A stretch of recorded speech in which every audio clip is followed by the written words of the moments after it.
At the 76th World Health Assembly in May of 2023, World Health Organization Director General Tedros warned delegates from the WHO's 194 member countries that the world will face many more pandemics in the future, and he declared a plan to combat these future pandemics through the creation of a new pandemic accord that defined the rights and obligations of member states during pandemics, as well as amendments to the international health regulations.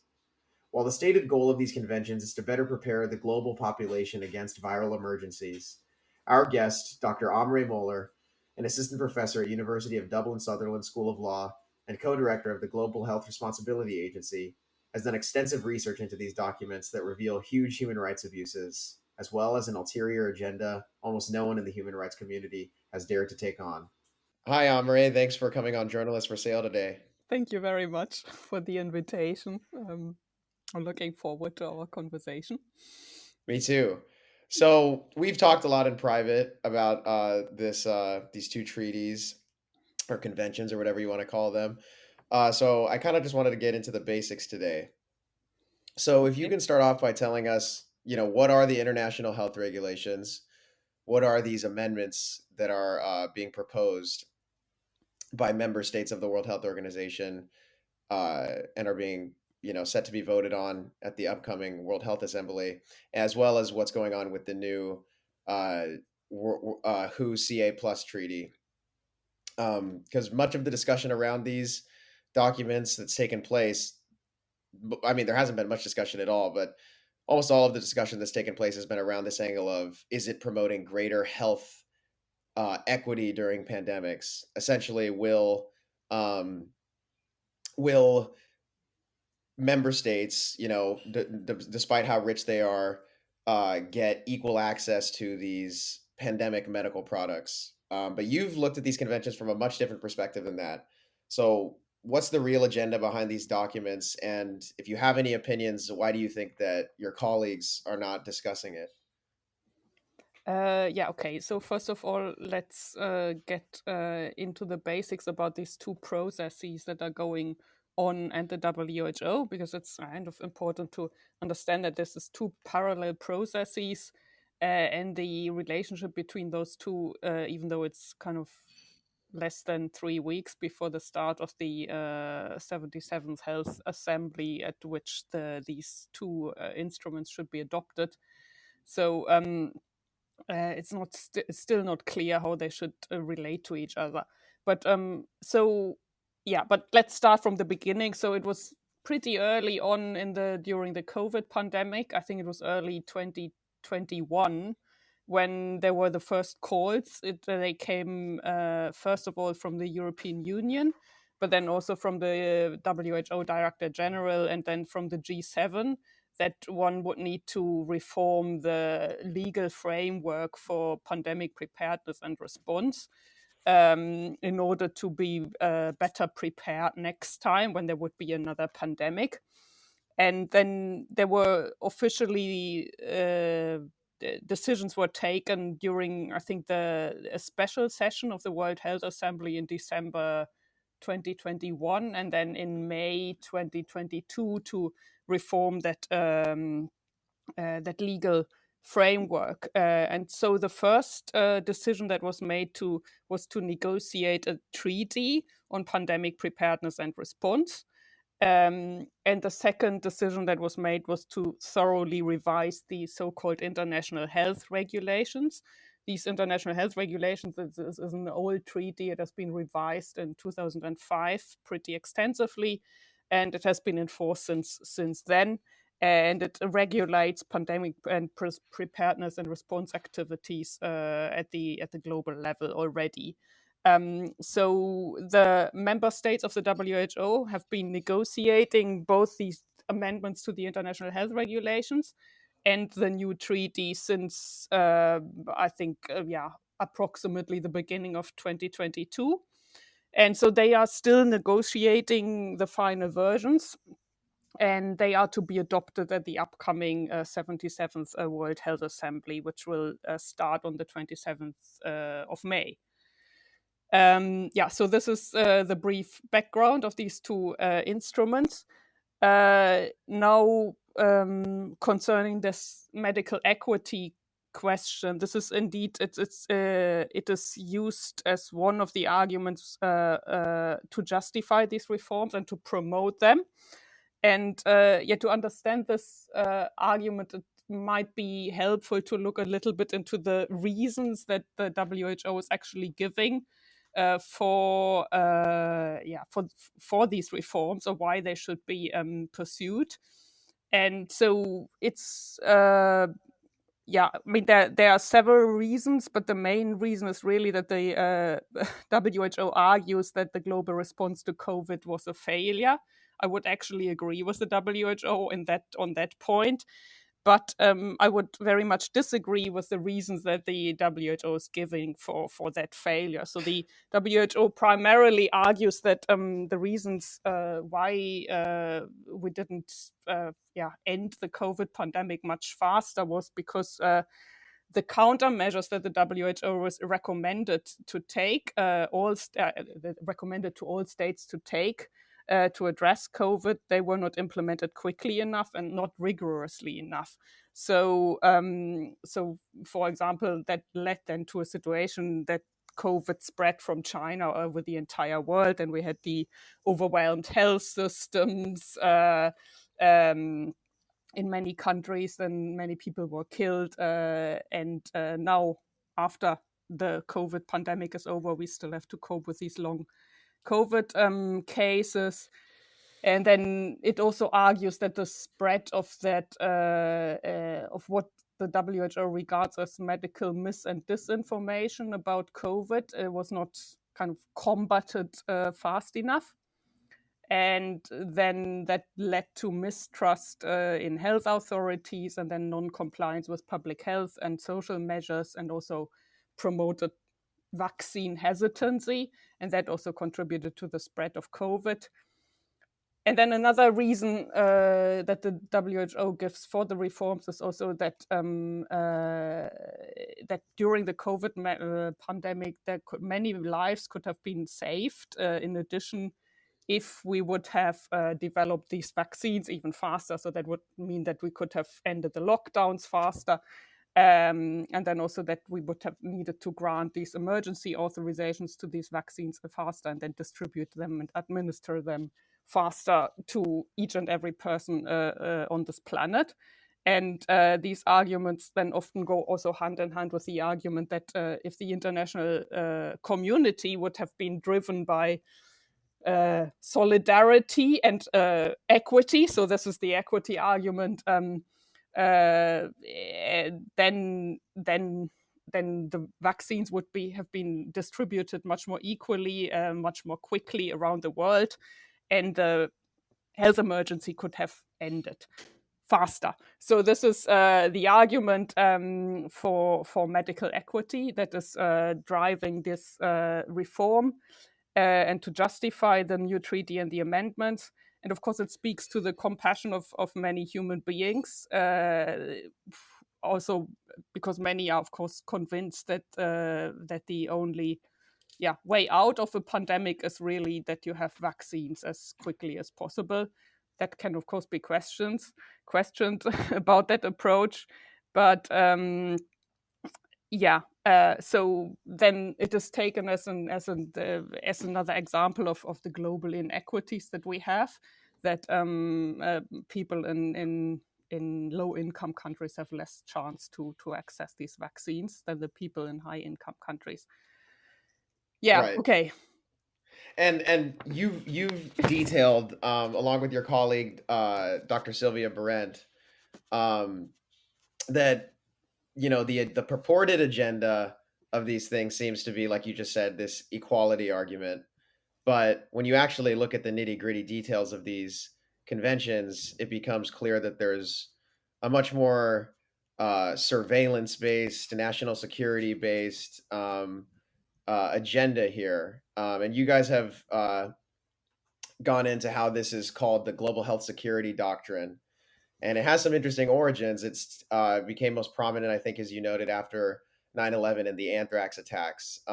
And there's this thing called the One Health policy, or biosurveillance, that's pretty much makes up the whole idea of the One Health policy. So, if you could go into what is the global health security doctrine, um, and how is it manifesting in these new conventions? Yeah, I mean, in the end, if you look at the COVID response, it was already quite prominent there. This global health security doctrine, and the reason for that is, as you said, that it is already ingrained in the international health regulations. So And that was they because of the 1995 to 2005 revision process, where Exactly. So at that time, there was a big revision of the international health regulations. So before that, these health regulations really had a very very limited scope of application. So they only applied to three really serious diseases, infectious diseases, like Ebola and I think yellow fever, and I don't remember the third one. Uh, Very specific, very diseases, and at that time, then they were reformed. And For example, this notion of a public health emergency of international concern, so that an outbreak of an of disease can be declared an health emergency, and so the scope of application was massively extended right, they to all. basically made it so that the director general could declare that a public health emergency of international concern was happening, and that in effect all of these emergency measures would be recommended and a lot of times, probably almost all the time, implemented without the approval of any body within the World Health Organization at all, right? Well, there is the director general appoints a so-called emergency committee Hmm. when he declares this health emergency, and he's advised by that committee. But there's no obligation for the director general to actually follow the advice of that emergency committee. So that was, for example, the case when the monkeypox health emergency was declared. um, the committee advised against that declaration, but the director general still decided that it is a health emergency, and therefore it should be declared as a public health emergency of international concern. But a bit more on this global health security doctrine is really uh, when you think about it, it starts from the understanding that an outbreak of an infectious disease is treated like so to say, like a military adversary or enemy. So you understand pathogens, especially those with pandemic potential, as a security risk. And then, so the main aim of this global health security doctrine is actually to minimize these, so-called biological risks, so these pathogens and the infectious diseases. And then that leads it to combine two fields that were kind of separated before, so health and security. Hmm. And so it brings together these biohazard and biowarfare mitigation strategies, and also, kind of standard military operation procedures, and combines them with traditional medical field, so communicable disease prevention and containment. And that is particularly prominent in the so-called all hazards approach that this global health security doctrine adopts as well. So it uses the same prevention and control strategies to address disease outbreaks, no matter whether this disease outbreaks has a natural cause or is due to biowarfare or bioterrorism or even laboratory accidents. Um, and yeah, so there it comes from that type of thinking that you classify these outbreaks of a disease as a health emergency, and then you need to take medical and non-medical countermeasures to address them.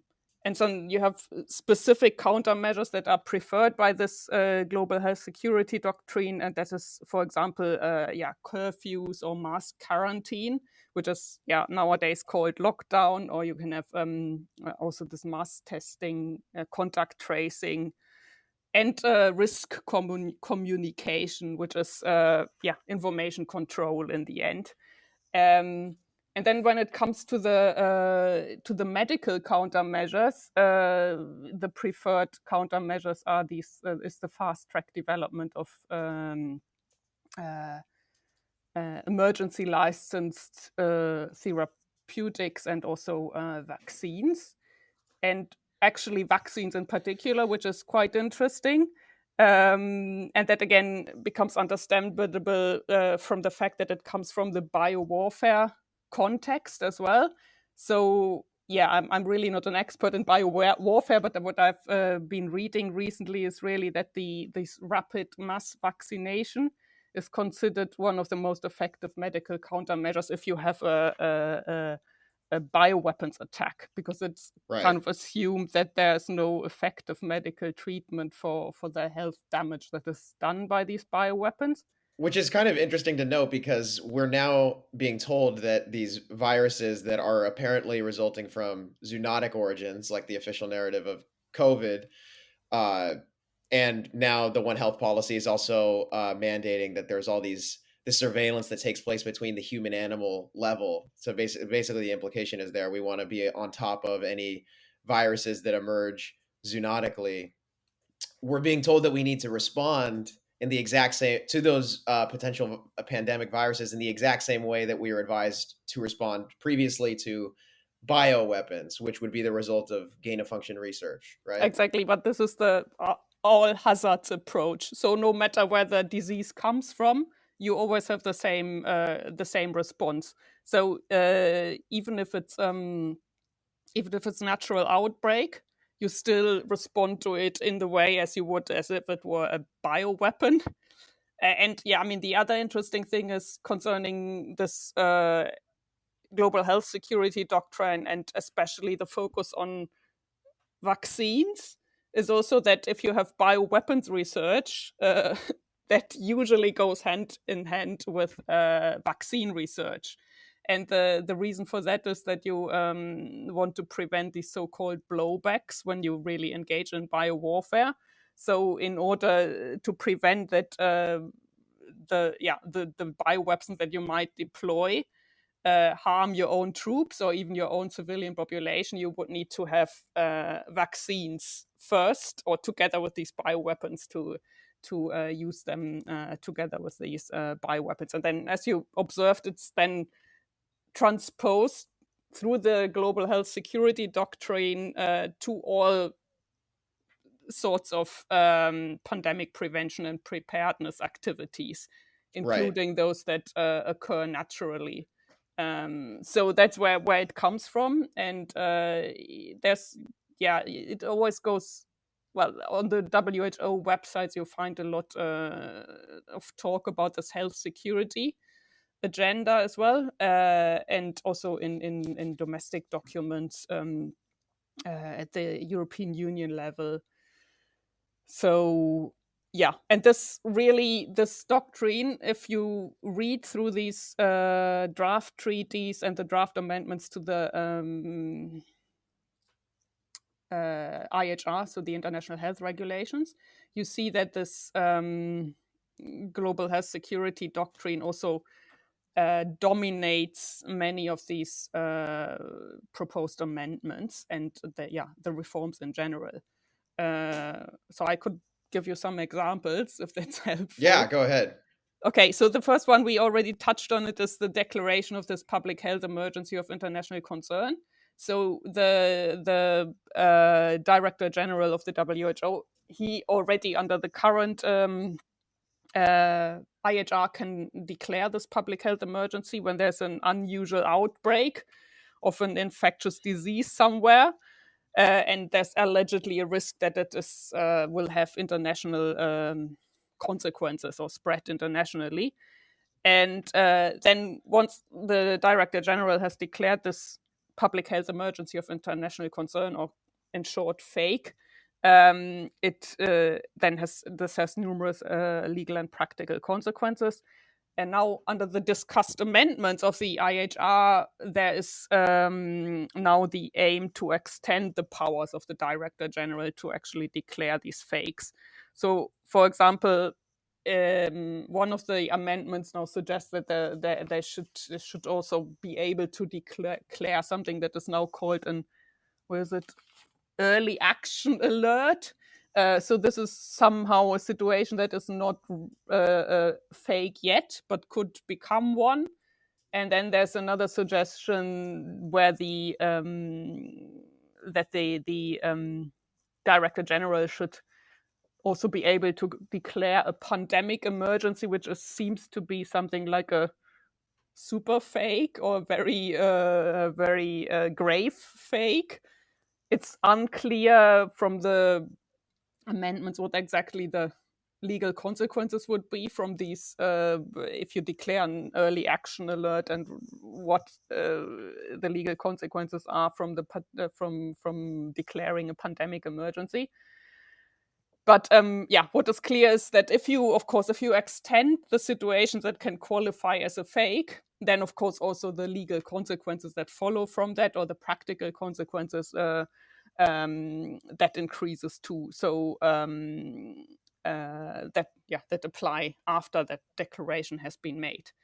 And so one of the consequences is, of course, that the Director General can make recommendations to states and to states to adopt medical and non-medical countermeasures. Right. Yeah, And also and also issue emergency use listing for medical products that have not gone through the typical testing and regulatory processes that it would take to get them developed, not under the that is context of a one pandemic thing, or a and fake.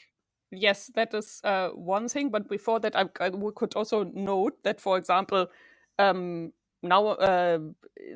one of the amendments of the IHR that I discussed right now also foresee that now the Director General should have the right to, or can also recommend certain health products or pandemic products directly. So that is one of the amendments, that he should be able to recommend certain products directly to address these public health emergencies for global use. And that can also link to your observation that these products usually are these products that are very quickly developed, that didn't go through the normal testing and get this emergency authorization. Usually that can happen at the domestic level if the state has the legal framework to authorize these medical products on a usually preliminary basis, emergency basis, and then that they are used nonetheless, even though they have not been fully tested because of the emergency. That is then usually justified that you argue, okay, there's such a great danger and we need to take a risk, even using these products that have not been fully tested for effectiveness and safety. Now, what you mentioned was the emergency use listing procedure. That is a procedure that is developed by the WHO directly. So through that procedure, the WHO basically itself offers an emergency use list. It's called listing because it's not directly an authorization, but it kind of checks these medical products that have not been fully licensed during a health emergency, and then if it has offered them or given them this emergency use listing, they can be distributed worldwide, for example, through institutions like COVAX, which was done during the COVID Which is part of pandemic. the World Health Organization. Yeah, well, it's one of their, at the time of their public-private partnerships, through which the COVID vaccines were distributed over the, especially in countries that actually do not have the domestic procedures to grant these emergency authorizations. I mean, they are common in the US and in the European Union and in some other countries, but not all countries have that procedure to grant these emergency use listings. And therefore, the WHO basically does it for these countries, and then they use these procedures during an emergency. But yeah, the important point is that this procedure is triggered once the public health emergency is declared by the WHO. Right. Yeah. And so for some people listening, they might be a little bit confused because they might be thinking, why would the World Health Organization be interested in fast tracking? I mean, because basically what this fast track uh, emergency use authorization. I mean, for example, with the COVID vaccine, I think it took around 300 something days to develop because it was given emergency use listing from the World Health Organization and then emergency use authorization from the U.S. government, and I forget the name of the of the same law in the EU, but right, that's what allowed it to be developed so quickly, and to not go through the proper testing that vaccines are normally supposed to go through. They normally take 10 to 15 years to develop. This one took less than 1 year, I believe. I think it was 326 days. I could be wrong. And so it might help to understand that a lot of the private public-private partnerships that were working to distribute the vaccine and do research and development on medical countermeasures for the World Health Organization during COVID, um, are pushing for these emergency use authorization programs in the private sector, like CEPI, for example, is pushing for this 100-day vaccine development initiative. So I wanted to ask you, what exactly are these public-private partnerships, and is there financial corruption at play here? Are there conflicts of interest in terms of the work that they're doing for the WHO, the potential ways that they're lobbying the WHO to favor what they're pushing for in the private sector? And how is it playing out? I know that you focus more on the legality of it, but if you could just give us a brief summary of, like, how is CEPI involved, and how is Gavi involved, and how are they working with the WHO? Well, I mean, in general, this global health security doctrine and the way it shapes the entire legal framework and also the programs that the WHO is carrying out is very product focused. So the yeah, I mean, in the end, the only especially also when you read the draft treaty, is very much about pandemic products. So the idea is that you can solve a global pandemic by uh, yeah, giving everyone a vaccine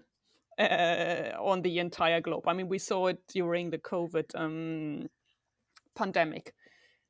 And of course, Mm, there's a lot of interest in that from the pharmaceutical industry in that approach in and of itself. Um, that you think you can solve a pandemic or end a pandemic only by vaccinating the entire world population. That can be, of course, very lucrative for any pharmaceutical enterprise. Now, and yeah, all the different building blocks or all the different aspects that you need to make to make this work are included in the pandemic treaty. So we already said the emergency, calling an emergency. Then also we have this biosurveillance system. So states should actually build laboratories and find the pathogens that have potential to become a pandemic or cause a disease that might then become a pandemic.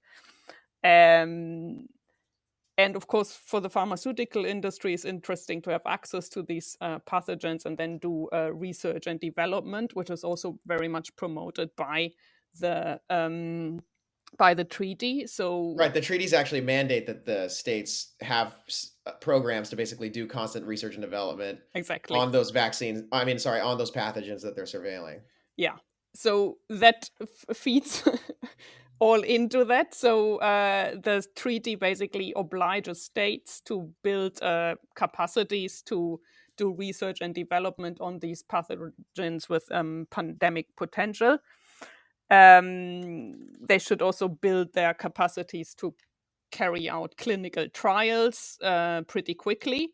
And usually all this is triggered once the WHO Director General declared the public health emergency of international concern. So Right, these emergency, which those treaties also seek to broaden the ways in which exactly. right.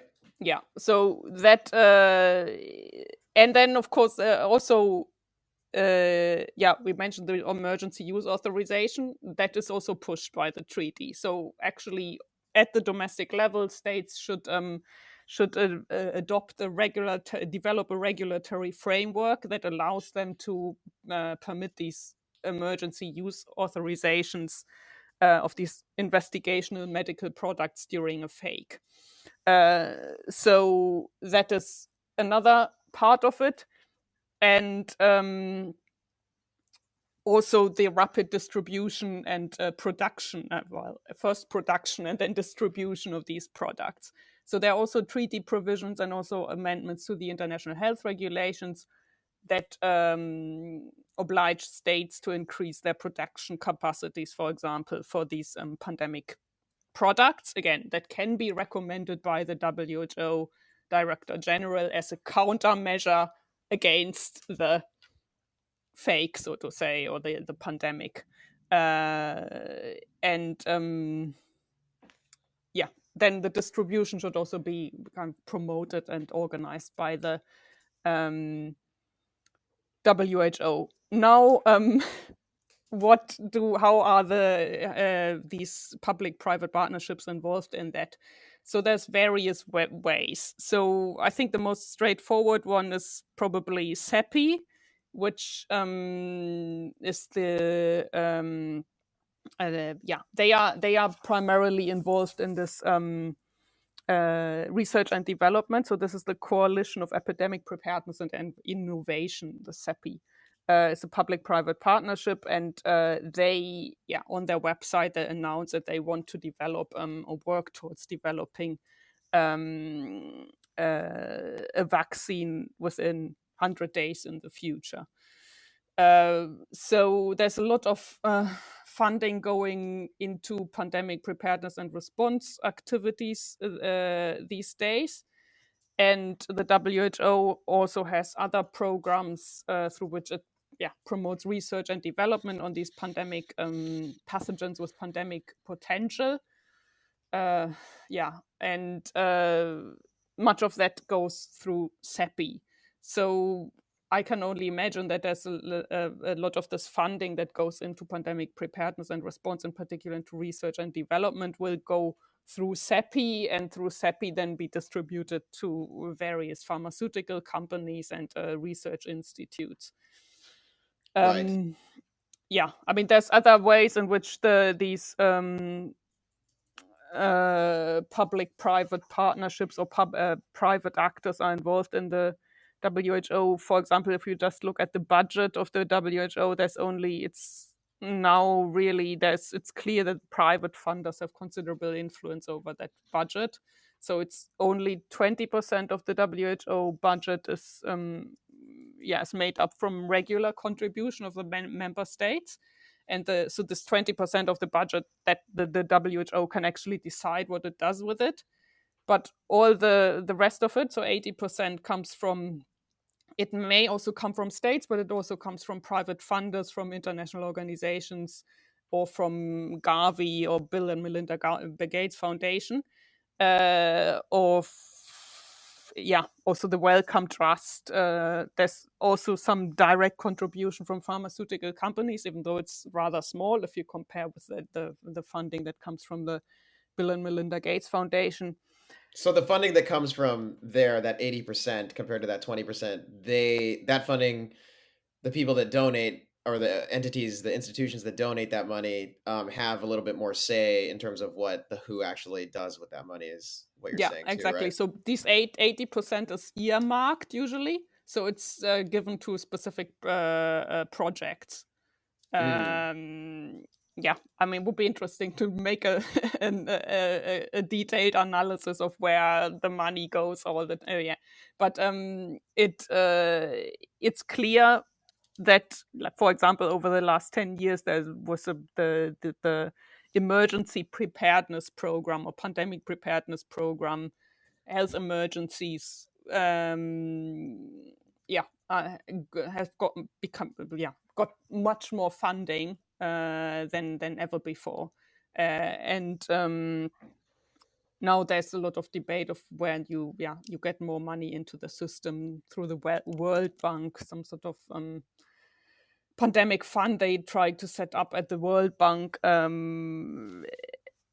So then other influence, I see that when I do my research on these various WHO committees, you always see that the Gavi usually is an observer in many of these committees, including in these committees that give these emergency use listings on vaccine safety, and these kind of committees. They are always an observer, and of course you have the personal connections, you could say. So there's many scientists that sit on these expert committees that also, work for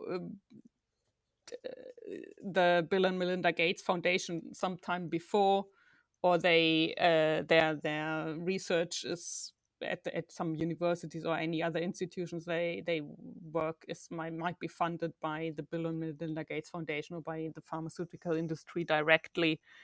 And then, of course, there might be people who work first for one of these public-private partnerships, then for a pharmaceutical company, and then for the WHO. So there's these Right. So they're directly involved in WHO commit. So basically, there's these these private funders that are funding the WHO, the majority of the WHO's funding, and then they're sitting on committees, and making policy documents and initiatives with the WHO that are pushing agendas such as this. Basically, what is this, like, huge emergency deregulation program through this emergency use authorization, right? Yeah, I would say that is certainly my impression. If I look at how, I've not done a systematic analysis of all these persons who that are actually involved in all these committees and where they have been working before, but there certainly you always read the same names. Right, Uh, right. the And best example is probably Jeremy Farrar, mm. who's has been in the Wellcome Trust before, and now is the chief scientific advisor at the WHO. Right, and that's a good example right there, because he was at the Wellcome Trust, uh, and then that's a big funder of the WHO, and then he co-founded CEPI, I believe, and then CEPI has been funded to the tune of $300 million by the Bill and Melinda Gates Foundation. CEPI is also involved in the World Health Organization's vaccine distribution program, COVAX, if I'm not mistaken. And then Jeremy Farrar, who is working with the World Health Organization through these private companies, now becomes the World Health Organization chief scientist. Right? That's that's a pretty good example right there. And then and on top of that, you have Gavi also working in the COVAX department of the WHO, which is the vaccine distribution company. And Gavi is founded by Bill Gates, who invested $10 billion in the vaccines and made $200 billion off the vaccines after he sold his stocks, who's having a direct role in the global distribution of these vaccines through the World Health Organization, right? So, I mean, that financial corruption to you? Of course. Yeah. But I mean, okay, one point you forgot, which also links again back to the security doctrine, is the information control. Because if you see that Bill Gates or the Bill and Melinda Gates Foundation also funds a lot of newspapers, especially their reporting on global health issues or global development. So it's pretty obvious that there's some, yeah, conflict of interest. Yeah, and beyond that, like another example of how this global health security doctrine existed during the COVID-19 pandemic is Google and Oracle were listed in Operation Warp Speed, which was the uh, Trump administration's and then later the Biden administration's program to basically their emergency use authorization program to do like fast tracked rapid clinical trials and development of an investigational or experimental vaccine. Um, and at the same time that Google and Oracle were being tasked with uh, monitoring the side effects of these vaccines, Whitney Webb, this report, she's a journalist. Her website is Unlimited Hangout. She's done good reporting on this. I can't remember. She has a whole series on Operation Warp Speed, but uh, as they're being tasked with surveilling the side effects and if people take their vaccines, basically like a post-vaccine surveillance program. They're censoring anything that is labeled that they decide is labeled disinformation related to the pandemic on Google related like YouTube, for example. Like just this is going up on YouTube, so I should specify according to YouTube, just so we don't get pulled down. The vaccines are safe and effective, and they slow the spread of the virus. I have to say that, or else I think we'll get in trouble. But right there, that's another example of how this information control is already taking place, and now through the through the International Health Regulation Amendments and the World Health Organization CA Plus Treaty, they're just further entrenching it into legal doctrine, right? Which potentially and potentially obligating countries to actually censor things, right, through international law. Yes, exactly. So this is another building block, you can say, of this global health security agenda, is that you need to control the information. Maybe in warfare that is normal. I mean, if you have a war, you have a lot of censorship going on.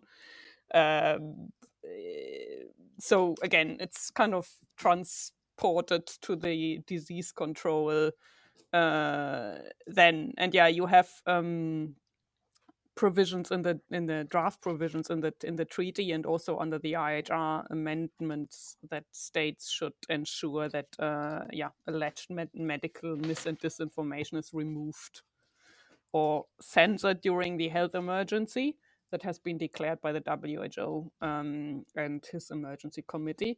Now, it's not really spelled out who determines what qualifies as mis and disinformation and how that should be done in the treaty.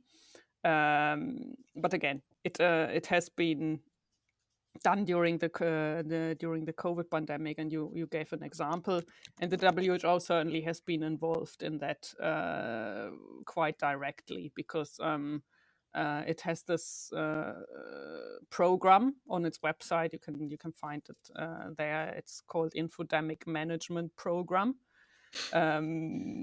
where it cooperated with governments and big tech companies to do this pre-bunking, debunking, and censorship of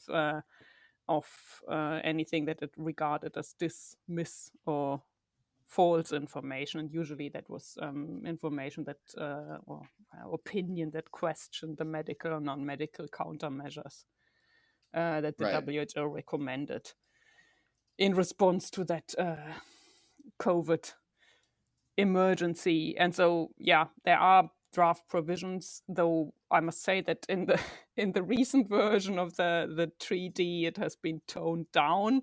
Okay. They don't have the words mis and disinformation in there anymore, but it's called risk communication, which in the end is pretty much the same, and you still have it in the amendments to the International Health Regulation, even though It's like really enhanced interrogation, right? exactly.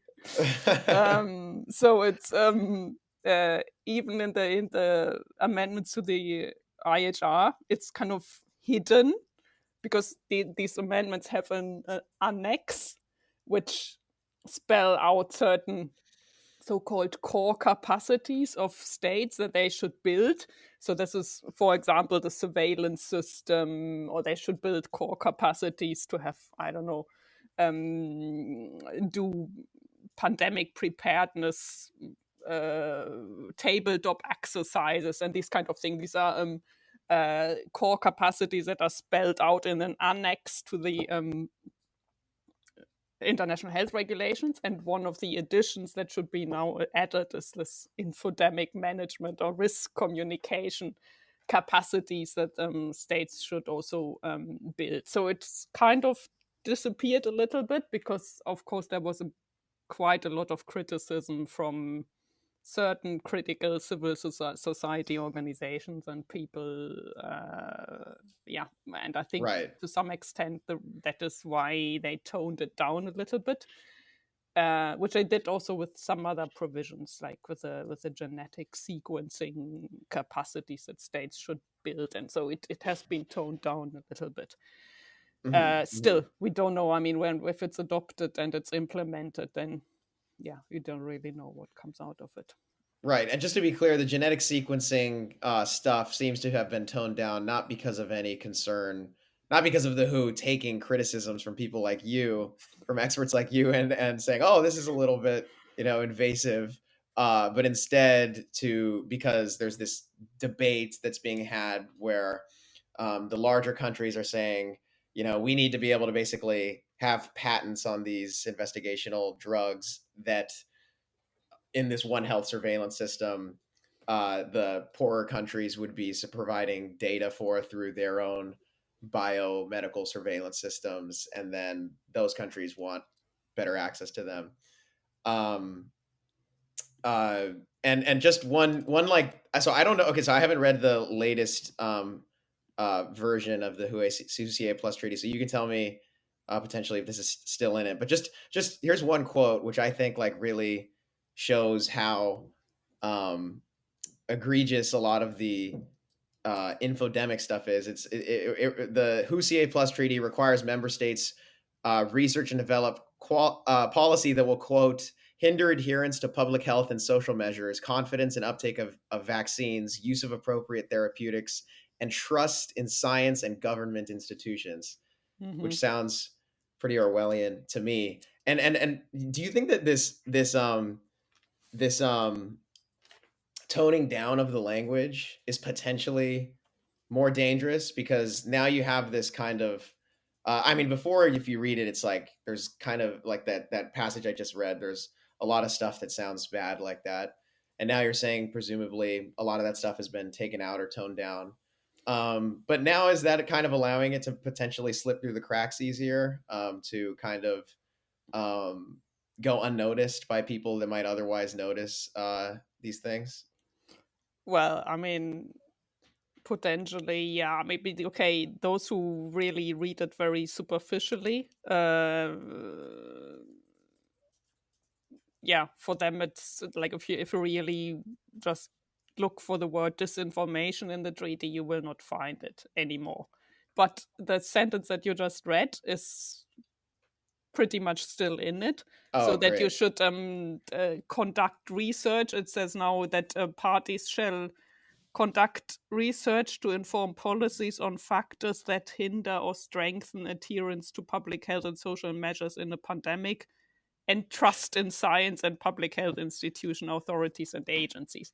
So this is still there. It's just called risk communication now. This is also, I mean, the ideas, and potentially maybe there are some people who really believe that. I wouldn't say that everybody has a bad intention by doing that, because they really think that it's necessary to for the security of people to actually censor these people who, I don't know, question these health measures in order to protect people. Maybe there are some people who are really convinced by that. I mean, I'm not, but yeah. So that is still in there. And okay, I mean, with international treaties, it always really depends on how they are implemented. Then in the end, there are also treaties that are not very well implemented and then don't have much effect, because international law is not domestic law. It's much harder to actually enforce it. But if it's taken on by states, and they actually build these capacities at the domestic level, and strengthen these infodemic, I don't know, agencies that they build up or integrated in their health ministries. And I mean, you already see it. There's a lot of new legislation that actually refers to mis and disinformation, not only in the health context, but other contexts. Right. So it's Do you mean in the U.S. or well, in the globally, European or? Union, for example, with the Digital Services Act, you have that in there, and in the US, I don't really know, to be honest, but there certainly will be some equivalent there. Well, there was this anti-Semitism bill, which was I don't know if you heard about that, but Not directly, but yeah. yeah. Anyways, yeah. Go if you can continue if you were gonna keep talking. Sorry for interrupting. Uh, yeah, no, I mean, it really depends on to what extent these things are taken up by states. If it's an international treaty, yeah, I mean, the WHO doesn't have a police force and can actually enforce this treaty. And also, still, the recommendations that the director general makes to the states, they are not legally binding, so to say, but they can be followed nonetheless. I mean, you saw it during COVID; these were not legally binding instructions that the director general gave to the states, but they nonetheless complied with it Right. pretty well. Also, because much of these concepts they actually come from the domestic level and have been internationalized, especially in the US. So this idea of the public health emergency, uh, yeah, comes Right. from US law, and so it's there already. And then it will also be implemented there quite easily, and it's the same in other countries. If it has been transposed to the domestic into the domestic law already, then it will also be there's yeah, that higher likelihood that it will be complied with. And still, with these international treaties, there's always it depends a bit on the states and how they implement it, and then how they develop what it actually then means. Hmm. Yeah. Yeah. Definitely. And I wanted to ask you because I think this is a pretty important part of the conventions. So you've gone into the revision process uh, and how the create or the how the revision process and the way that it's being conducted is in and of itself illegal by the WHO's own standards that it established for implementing new treaties and amendments to the World Health Organization, into the World Health Organization, because they're being rushed through. I mean, like, so even like, I mean, it's funny how this theme of rushing things through and fast tracking stuff is even carrying over into the implementation of these conventions. it's not only the vaccine emergency use authorization, it's also they're fast tracking this process. So, if you could attempt to answer, I don't know if you'd have an answer, but why is this issue so urgent that the WHO has to illegally implement it through rushing it?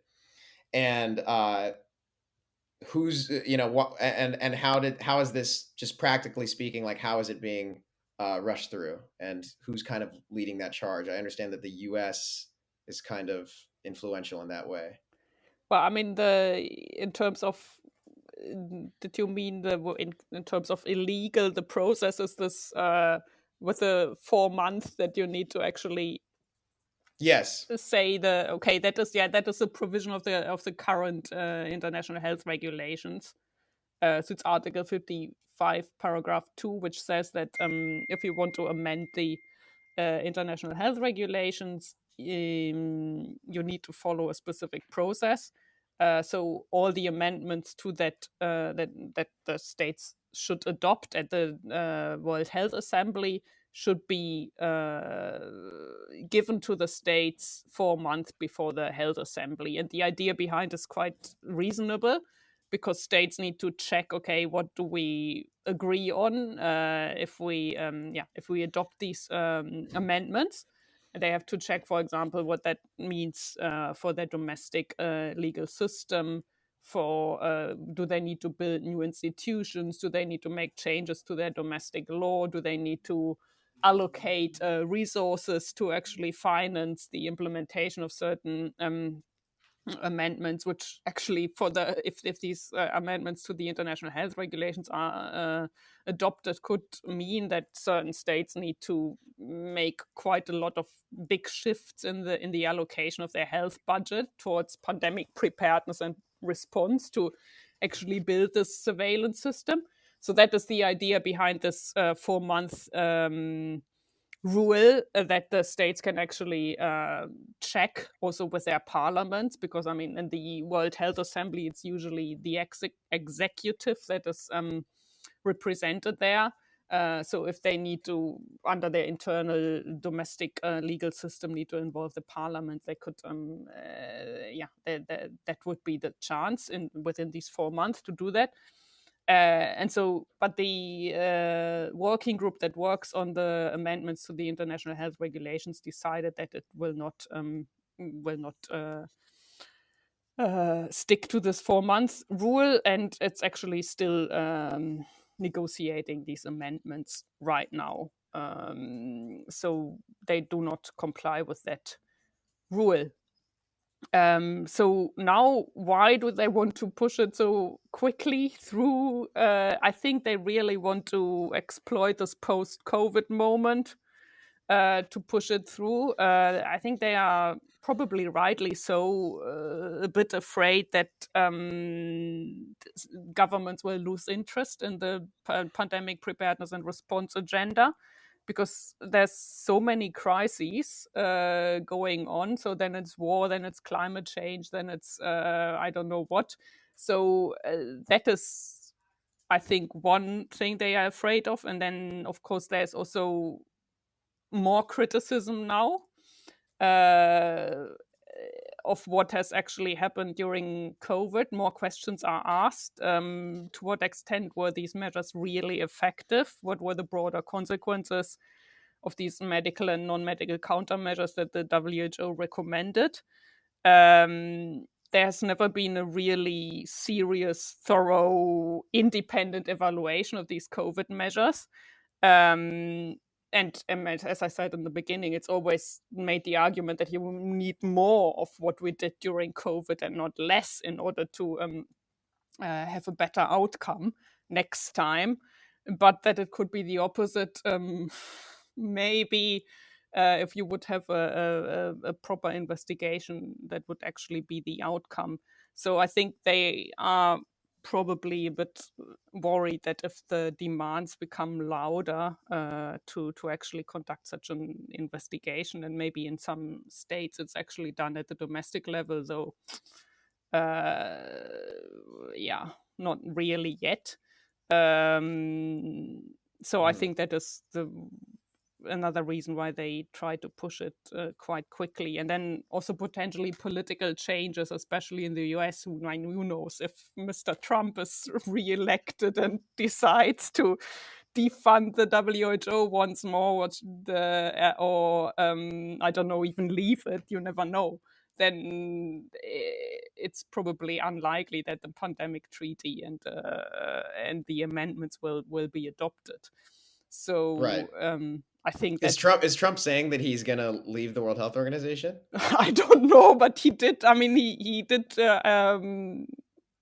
stop funding it Okay. at the He like beginning of 2020. It was, or when, I don't exactly remember, but there was a right. time when the US did not pay its contributions to the WHO, and that Mm-hmm. was a decision from Trump. So you never know.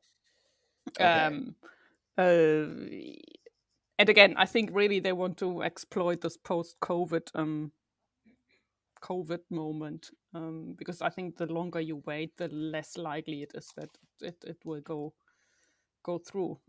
Right. And also, there's a lot of skepticism also among some developing countries nowadays. Of course, they always argue that they want to push this equity and have access to these pandemic products, but if they don't get this out of that treaty, then I don't know to what extent they actually will keep, be kept on board of that. Because I mean, in the end, it's very much driven by the countries that are hosting these pharmaceutical industry. Because as I said, this product focus is very much in the interest of the pharmaceutical industry. Right. I mean, like much of this policy originates from the military, uh, the military industrial complex, or whatever you want to call it, the deep state. You know, there's lots of names for it. In the U.S., like I mean, we were just talking about it before the interview, but the Total Information Awareness Program that they tried to implement, the U.S. government tried to implement after 9/11, but it was kind of immediately labeled as insanely invasive. They just handed off a lot of those goals to private contractors like Palantir, for example. And Palantir is a big is actually pretty involved in a lot of the COVID stuff, like the in Operation Warp Speed, for example. And this whole One Health policy uh, uh, seems to be kind of an evolution of the total information awareness. Uh, so I don't know. I think if unfortunately, I think that if the considering the military origins of this and how invested the Pentagon seems to be in this, I feel like they'll probably get Trump's mind right on the issue if he tries Might anything. well be. That's just a prediction, though. That's take that with a grain of salt. So I wanted to ask you one last question because your last piece, in Opinion Juris, I think is the name of the publication.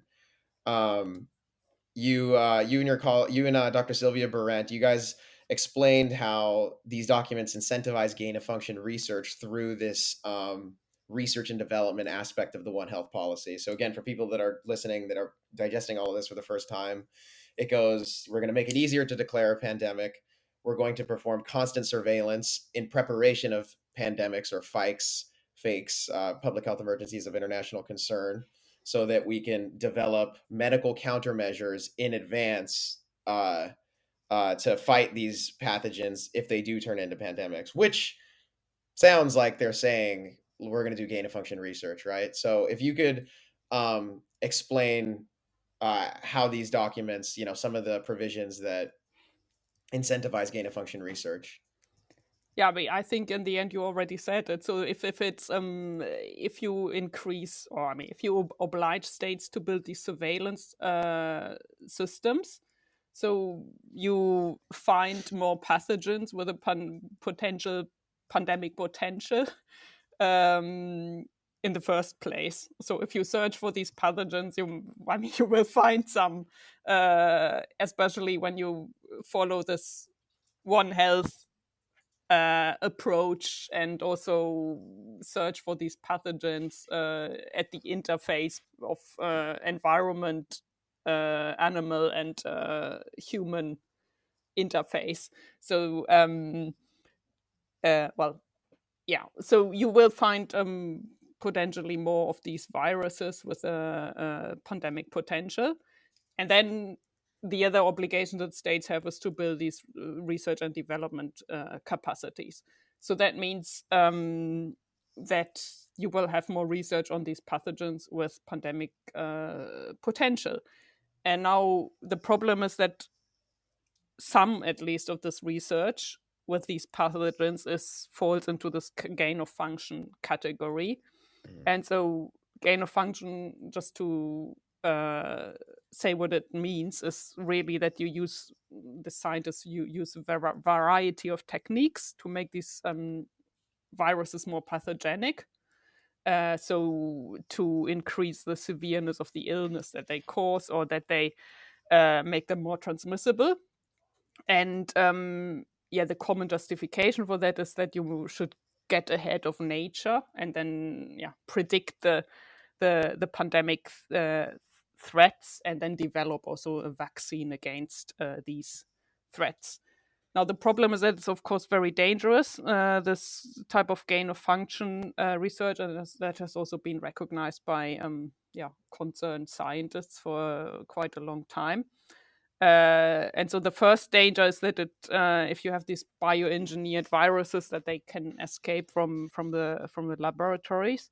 And in fact, that is actually happening quite frequently. And of course, there's also mounting evidence that SARS-CoV-2 itself originated from a laboratory in Wuhan.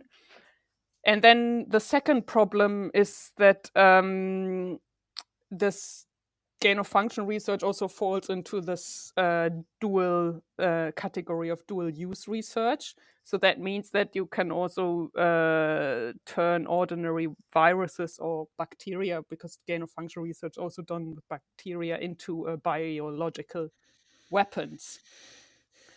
And now that can, of course, be problematic under international law. So, for example, the Geneva Gas Protocol and also the 1972 Bioweapons Convention, they prohibited this type of gain of function research for the purpose of developing offensive or defensive bioweapons. So, for example, it can be problematic, as you have it in the US, that you basically have the same funding mechanisms for defensive bioweapons research and research on natural pandemics. So that can, of course, be quite problematic under this bioweapons convention. Now, if you look at the bioweapons conventions, unfortunately, I would say unfortunately, has this loophole, because it doesn't prohibit this gain of function research for prophylactic, protective, and other peaceful purposes.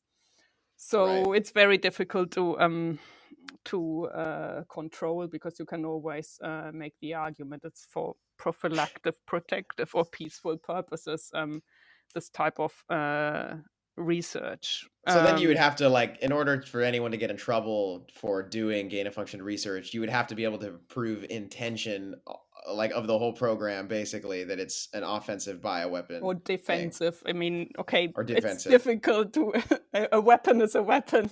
You can use it that way or that way. Still, it's you can always make the argument it's for prophylactic purposes. However, if you really fund both from the same pot, it is already quite clear that it also goes into defensive bioweapons research. So there you could argue, of course, that this is the line is crossed there. Right. But it's like why? Yeah. Sorry, go ahead. No, I mean, well, my opinion about the entire process, also with the pandemic treaty and the IHR amendments, I think it would, if you really want to make a difference and prevent future pandemics, I think you would need to reform the Bioweapons Convention, close that loophole, and completely prohibit it, or prohibit all types of gain of function research for whatever purposes, even if it's for prophylactic, peaceful, or protective purposes. Because I mean, at least from what I've been reading recently, it's quite clear that the gain of function research, even for peaceful purposes, has never resulted in any development of a beneficial medical product so far, and the dangers seem to be really, really really high. So one would need to push for a reform of the bioweapons convention, close that loophole there, and also build an independent institution, that international institution that is capable of monitoring compliance. Of course, that's very difficult, but the Chemical Weapons Convention, for example, has such a mechanism, which the Bioweapons Convention does not have. So it would be one way to move forward and actually prevent new pandemics in the Right. future. But then we wouldn't have all of these fun emergency use authorized No, vaccines that we get to take every couple months, So there's the problem there. Um, so well, this is unrealistic, of course, my suggestion, but yeah, no, yeah, I if mean you're you obviously right. I mean that's what makes you question. I don't know what are the real intentions here. If you could just do what you said, and then that would reduce the risk of pandemics right there. But anyways, I wanted to thank you, Amrei, for coming on and talking. As always, you're a huge expert on this issue, so it's always a pleasure. And if you could let people know where to read the work that you've already done, I know you have a peer reviewed article that you've written, or maybe more than one. I know I've read one, and two articles at Opinion Juris. And if you're working on anything in the future regarding the subject or anything else. yeah, I mean, they are spread everywhere, so it's not collected in one website. So yeah, the Opinion Juris is it's a international law blog. The peer-reviewed article, unfortunately, is difficult to get, but because it's usually behind a paywall. But I'm always happy to share it with anyone who's interested. Um, yeah. Great. Uh, Great. Thanks again for coming on. And we'll probably have to talk soon because we probably could have talked for another hour about this. But I think this was a great conversation. So thank you. yeah, thank you as well. And thank you for inviting me and having me on. Of course, anytime.